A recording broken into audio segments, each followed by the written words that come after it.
ತುಂಬ ಸಂತೋಷ ಆಗ್ತಿದೆ. ನನ್ನ ಹೆಸರು ಡಾಕ್ಟರ್ ರತ್ನಮ್ಮ ಅಂತ. ಬೇಸಿಕಲಿ ನಾನು ಸೋಲಿಗ ಸಮುದಾಯದ ಹೆಣ್ಣುಮಗಳು, ಚಾಮರಾಜನಗರ ಜಿಲ್ಲೆ. 2025ನೇ ಸಾಲಿನಲ್ಲಿ ಮಲೆಮಹದೇಶ್ವರ ಬೆಟ್ಟದಲ್ಲಿ ಮಾನ್ಯ ಘನ ಮುಖ್ಯಮಂತ್ರಿಗಳು ಸಿದ್ದರಾಮಯ್ಯ ಸರ್ ಅವರು ಒಂದು ಕ್ಯಾಬಿನೆಟ್ ಸಭೆಯನ್ನು ನಮ್ಮ ಚಾಮರಾಜನಗರ ಜಿಲ್ಲೆಯ ಮಹದೇಶ್ವರನ ಬೆಟ್ಟದ ಒಂದು ತಪ್ಪಲಿನಲ್ಲಿ ಅವರ ಸನ್ನಿಧಾನದಲ್ಲಿ ಕರೆದಿದ್ದಾರೆ. ತುಂಬ ಸಂತೋಷ ಆಗ್ತಿದೆ. ಆದಿವಾಸಿ ನನ್ನ ವೈಯಕ್ತಿಕವಾಗಿ ನಮ್ಮ ಆದಿವಾಸಿ ಬಂಧುಗಳ ಪರವಾಗಿ, ಸಮಸ್ತ ಚಾಮರಾಜನಗರ ಜಿಲ್ಲೆಯ ಬಂಧುಗಳ ಪರವಾಗಿ ನಾಳಿನ ಕ್ಯಾಬಿನೆಟ್ ಸಭೆಗೆ ಅವರಿಗೆ ಹೃತ್ಪೂರ್ವಕವಾದಂಥ ಸ್ವಾಗತವನ್ನು ಬಯಸ್ತಾ ಇದ್ದೀನಿ. ಮತ್ತು ಅದೇ ರೀತಿ ಕ್ಯಾಬಿನೆಟ್ ಎಲ್ಲ ಸಚಿವರ ವೃಂದದವರಿಗೂ ಮತ್ತು ಎಲ್ಲ ಅಧಿಕಾರಿ ವೃಂದದವರಿಗೂ ಮತ್ತು ಎಲ್ಲರಿಗೂ ನಾನು ತುಂಬ ಹೃದಯದ ಸ್ವಾಗತವನ್ನು ಬಯಸ್ತಾ ಇದ್ದೀನಿ. ಈ ಒಂದು ನಾಳೆ ನಡೀತಕ್ಕಂಥ ಒಂದು ಕ್ಯಾಬಿನೆಟ್ ಸಭೆಯನ್ನು ನಾವು ಐತಿಹಾಸಿಕ ದಿನ ಅಂದರೆ ತಪ್ಪಾಗಲಾರದು. ಯಾಕಂದರೆ ಈ ಒಂದು ದಿನವನ್ನು ನಾನು ಸುವರ್ಣ ಅಕ್ಷರದಲ್ಲಿ ಬರೆದಿಟ್ಕೊಳ್ಬೇಕು ಅಂತ ಅಂದ್ಕೋತಾ ಇದ್ದೀನಿ. ಮಾನ್ಯ ಮುಖ್ಯಮಂತ್ರಿಗಳು ಈ ಒಂದು ನಿರ್ಧಾರವನ್ನು ತೆಗೆದುಕೊಂಡು ಸತತವಾಗಿ 3-4 ತಿಂಗಳುಗಳ ಹಿಂದೆ ಪ್ರಸ್ತಾಪ ಮಾಡ್ತಾಯಿದ್ರು, ಈ ಒಂದು ಸನ್ನಿಧಾನದಲ್ಲಿ ಕ್ಯಾಬಿನೆಟ್ ಸಭೆ ಆಗಬೇಕು ಅಂತ. ಸೊ ಅವರು ಕೊಟ್ಟಂಥ ಮಾತನ್ನು ಯಾವತ್ತೂ ತಪ್ಪದೆ ನಾಳೆ ನಡೀತಕ್ಕಂತಹ ಒಂದು ಕ್ಯಾಬಿನೆಟ್ ಸಭೆಯನ್ನು ಕರೆದಿದ್ದಾರೆ. ನಮ್ಮೆಲ್ಲರಿಗೂ ತುಂಬ ಸಂತೋಷ ಆಗ್ತಾ ಇದೆ. ಸೊ ಹಾಗಾಗಿ ಮಾನ್ಯ ಮುಖ್ಯಮಂತ್ರಿಗಳು ಹಿಂದೆ ಒಂದು ನಮ್ಮನ್ನು ಬೆಂಗಳೂರಿನ ಒಂದು ಅವರ ನಿವಾಸದಲ್ಲಿ ಎಲ್ಲ ಆದಿವಾಸಿ ಬಂಧುಗಳು ಮತ್ತು ಎಲ್ಲ ಅಧಿಕಾರಿ ವೃಂದದವನ್ನು ಕರೆದು ಮೀಟಿಂಗ್ ಮಾಡುವಾಗ ಅವರು ಹೇಳ್ತಾ ಇದ್ರು, ಆದಿವಾಸಿಗಳ ಪರವಾಗಿ ಸೋಲಿಗರು, ಜೇನುಕುರುಬರು, ಕಾಡುಕುರುಬರು, ಎರವರು, ಪಣೀರು, ಫಾರೆಸ್ಟ್ ಡಿವೆಲರ್ಸ್ ಅಂತ ಹೇಳಿದ್ದಾರೆ, ಅರಣ್ಯವಾಸಿಗಳಂತ ಹೇಳಿದ್ದಾರೆ. ಅವರ ಒಂದು ಆರ್ಥಿಕ ಸಮಾನತೆ ಮತ್ತು ಆರ್ಥಿಕ ಅಭಿವೃದ್ಧಿ, ಸಾಮಾಜಿಕ ಅಭಿವೃದ್ಧಿ, ಶೈಕ್ಷಣಿಕವಾಗಿ ನಾವು ಅಭಿವೃದ್ಧಿಯನ್ನು ಮಾಡಬೇಕು. ಸಮಬಾಳು ಸಮಪಾಲು ಎಲ್ಲರಿಗೂ ಸಿಗಬೇಕು.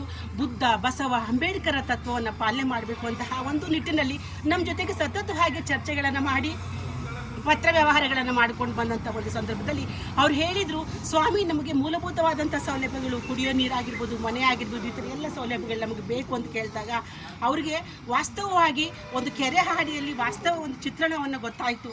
ಆಗ ಹೇಳಿದರು ಅವರು, ನಾನು ನಿಮಗೆ ಮನೆ ವ್ಯವಸ್ಥೆಗಳನ್ನು ಮಾಡಿಕೊಡ್ತೀನಿ, ಸಿದ್ದು ನಿವಾಸ ಯೋಜನೆ ಅಂತಕ್ಕಂಥದ್ದನ್ನು ನಮ್ಮ ಒಂದು ಮಾನ್ಯ ಚಾಮರಾಜನಗರ ಒಂದು DC ಮೇಡಮ್ ಅವರವರು ಆ ಒಂದು ಕಾನ್ಸೆಪ್ಟನ್ನು ತಂದು ಸಿದ್ದು ನಿವಾಸ ಯೋಜನೆ ಅಂತ ಒಂದು ಲೇಬಲನ್ನು ಹಾಕಿ ಆ ಒಂದು ಅಡಿಯಲ್ಲಿ ಇವತ್ತು ಅದರ ಒಂದು ನೀವು ಇಲ್ಲಿ ಕಾಣ್ತಾ ಇದೆ, ಈ ಒಂದು ಸಿದ್ದು ನಿವಾಸ ಯೋಜನೆ ಮನೆ ಮೊದಲ ಬಾರಿಗೆ ಇದನ್ನು ನಮ್ಮ ಚಾಮರಾಜನಗರ ಜಿಲ್ಲೆಯ ಇಂಜಿನಿಯರ್ ಎಲ್ಲ ವೃಂದದವರು ಅಚ್ಚುಕಟ್ಟಾಗಿ ಕಟ್ಟಿಕೊಟ್ಟಿದ್ದಾರೆ. ತುಂಬ ಸಂತೋಷ ಆಗ್ತಿದೆ. ಯಾಕಂದರೆ ನುಡಿದಂತೆ ನಡೆದಂತಹ ನಮ್ಮ ಸಿದ್ದರಾಮಯ್ಯನವರು ಮತ್ತು ಅವ್ರು ಏನು ಹೇಳಿದ್ರು ಅದನ್ನು ಮಾಡಿ ತೋರಿಸ್ತಕ್ಕಂತಹ ನಮ್ಮ ಸಿದ್ದರಾಮಯ್ಯಜಿಯವರು ಈ ಒಂದು ಸಿದ್ದು ನಿವಾಸ ಯೋಜನೆಯ ಮನೆಯನ್ನು ನಮ್ಮ ಸೋಲಿಗ ಸಮುದಾಯದವರಿಗೆ, ಅರಣ್ಯವಾಸಿಗಳಿಗೆ ಹೀಗಿರಬೇಕು. ಅವರ ಒಂದು ಕುಟುಂಬ ವಾಸ ಮಾಡಬೇಕಾದ್ರೆ ಅಡುಗೆ ಕೋಣೆ ಆಗಿರ್ಬೋದು, ಬಾತ್ರೂಮ್ ಆಗಿರ್ಬೋದು, ಹಾಲ್ ಆಗಿರ್ಬೋದು, ಪಡಸಾಲೆ ಆಗಿರ್ಬೋದು, ಈ ಥರ ವಿಶಾಲವಾಗಿರ್ತಕ್ಕಂಥ ಒಂದು ಮನೆಯನ್ನು ನಿರ್ಮಾಣ ಮಾಡಬೇಕು ಅಂತಕ್ಕಂಥ ಒಂದು ಅವರ ಯೋಚನೆಯನ್ನು ಒಂದು ಧಾಟಿಯಲ್ಲಿ ನಮ್ಮ ಜಿಲ್ಲಾಡಳಿತ ವೃಂದದವರು ಈ ಒಂದು ನಿರ್ಮಾಣ ಮಾಡಿ ಬಿಟ್ಟಿದ್ದಾರೆ. ನೀವೇ ನೋಡ್ಬೋದು ಎಷ್ಟು ಚೆನ್ನಾಗಿದೆ. ನನಗಂತೂ ತುಂಬ ಸಂತೋಷ ಆಗ್ತಿದೆ. ಈ ತರಹದ ಮನೆ ಸುಮಾರು ನಮ್ಮ ಕರ್ನಾಟಕ ರಾಜ್ಯದಲ್ಲಿ ಅರಣ್ಯವಾಸಿಗಳು ಎಲ್ಲೆಲ್ಲಿ ವಾಸ ಮಾಡ್ತಾ ಇದ್ದಾರೆ, ಒಂದು 12 ಜಿಲ್ಲೆಗಳಲ್ಲಿ 2,000 ಸುಮಾರು 3,000 ಮನೆಗಳನ್ನು ಕೊಟ್ಟಿದ್ದಾರೆ. ಸೊ ಈ ಒಂದು ಮಾಡೆಲ್ ಮನೆ, ಇದು model house, model Siddaramaiah house ಇಲ್ಲಿ ನಿರ್ಮಾಣವಾಗಿದೆ. ಇದೇ ಥರ ಮನೆ ಎಲ್ಲ ಕಡೆ ಆಗ್ತಾಯಿದೆ. ನಾನು ಈಗ ತಾನೇ ಇಂಜಿನಿಯರ್ ಮಾತಾಡಿಸಿದೆ, ಸ್ವಲ್ಪ ಬಡ್ಜೆಟ್ಟು 7 ಲಕ್ಷ ಹತ್ತಿರ ಹೋಗ್ತಾ ಇದೆ ಅಂತ. ದಯಮಾಡಿ ಮಾನ್ಯ ಮುಖ್ಯಮಂತ್ರಿಗಳು ಇಂಜಿನಿಯರ್ ಕೊಟ್ಟಂಥ ಒಂದು 5 ಲಕ್ಷ ಹೇಳ್ತಾ ಇದ್ರು, 7 ಲಕ್ಷ ಹತ್ತಿರ ಹೋಗ್ತಾ ಇದೆ, ಅದನ್ನು ಭರಿಸ್ತಾರೆ ಅಂತಕ್ಕಂಥ ಒಂದು ಭರವಸೆ ಇದೆ. ಮಾನ್ಯ ಮುಖ್ಯಮಂತ್ರಿಗಳು ಕೊಡ್ತಾರೆ ಅಂತಕ್ಕಂಥ ಒಂದು ಭರವಸೆ ಇದೆ.